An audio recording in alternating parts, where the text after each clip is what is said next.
రైతు ఆశీర్వాద సభలో డిప్యూటీ సీఎం భట్టి విక్రమార్క మాట్లాడుతున్నారు. లైవ్ చూద్దాం. ఇది రాష్ట్ర ప్రభుత్వానికి ఇంద్రమ్మ ప్రభుత్వానికి రైతుల పట్ల ఉన్న నిబద్ధత మా లక్ష్యం కూడా.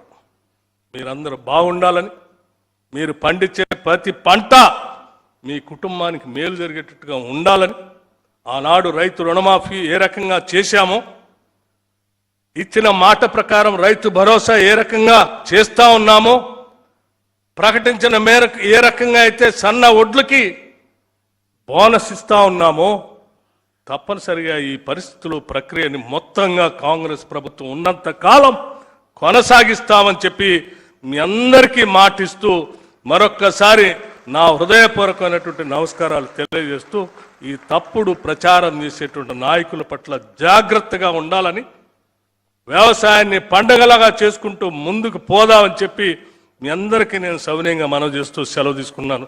జై హింద్, జై తెలంగాణ. ఆర్థిక మంత్రి గారికి ధన్యవాదాలు.